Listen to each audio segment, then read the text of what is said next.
A lot of people don't understand why Venom insisted on dancing with Mrs. Chen when he knew it could expose the Codex. The truth is, he was simply trying to enjoy what might be their final moments together. From the second Venom spotted the xenophage from the plane, he knew that he and Eddie probably weren't going to make it out alive. To stop Null from getting the Codex, Venom had already made up his mind to sacrifice himself. Eddie just didn't know it yet. Sure enough, while the two were dancing, the Codex signal was exposed again, and the xenophage immediately came after them. Venom quickly separated from Eddie, because as long as the Codex disappeared, the creature would no longer be able to track them. Once it lost the signal, the xenophage turned around and left. But the moment it was gone, a military special ops unit arrived. They used sonic weapons to force Venom out of Eddie, captured him with a containment device, and took Eddie back to their base as well. What no one realized was that the xenophage had been following them the entire time, and it slipped inside the base just before the gates closed. When Eddie woke up, he found himself locked inside a laboratory. Even more shocking, he came face to face with the detective everyone thought was dead. It turned out that the doctor had saved his life using a symbiote called Toxin. Toxin warned Eddie that he had to protect the Codex at all costs, and never let Null get his hands on it. Not long after, the general arrived with his men. After seeing firsthand how terrifying the xenophage was, he knew that if the creature ever broke into the base, no one there would be able to stop it. So he decided to eliminate the problem at its source. Kill Eddie and make the Codex disappear for good. Ignoring everyone's objections, the general shot Eddie in the chest. At the last possible second, Venom bonded with the female lab assistant nearby and managed to save him. As it turned out, half an hour earlier, the assistant had noticed that Venom was getting weaker and weaker. Feeling sorry for him, she secretly released him. The Codex's location was exposed again. The xenophage stormed straight into the base. As Venom was about to be overwhelmed, Toxin smashed through the glass and locked the monster down, buying Venom enough time to escape. But Toxin paid the ultimate price and was swallowed whole. Venom made it to the main laboratory and separated from Eddie once again. With the Codex signal gone, the xenophage completely lost control. Instead of searching for its target, it began attacking everyone in sight. With the situation spiraling out of control, the lab assistant had no choice but to release every symbiote being held at the base. They quickly found hosts, transformed into different forms, and joined forces to attack the xenophage, throwing the entire laboratory into chaos. With the other symbiotes covering them, the two smashed through a wall and escaped outside. That was exactly when Martin and his family saw them. Half an hour earlier, the family had secretly snuck into the base hoping to find aliens. They never expected to walk straight into an all-out battle between extraterrestrial monsters, but the xenophage quickly chased them outside, with the military right behind it. Eddie wanted to keep running, but then he noticed Martin's family trapped on top of a tower. He couldn't bring himself to leave them behind, so he rushed over and told them to get out as fast as they could. At that moment, the general raised a rocket launcher and aimed at the xenophage.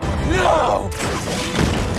He didn't care that other symbiotes were right beside it. The explosion shook the tower, causing Martin and his family to lose their balance and fall. In the nick of time, Eddie extended his tendrils and caught the two children, while two other symbiotes saved Martin and his wife. But then, the xenophage, which had just been blown to pieces, somehow got back up. Its body regenerated right before their eyes at an unbelievable speed. Just as it was about to go on another killing spree, the doctor came charging in with the truck and slammed straight into it, sending the creature flying. Everyone was about to get into the truck and escape when the xenophage suddenly threw back its head and let out a terrifying roar, sending a distress signal all the way to Null on Clintar. Determined to claim the Codex, Null immediately sent even more xenophages toward Earth, and this time, the real crisis was only beginning.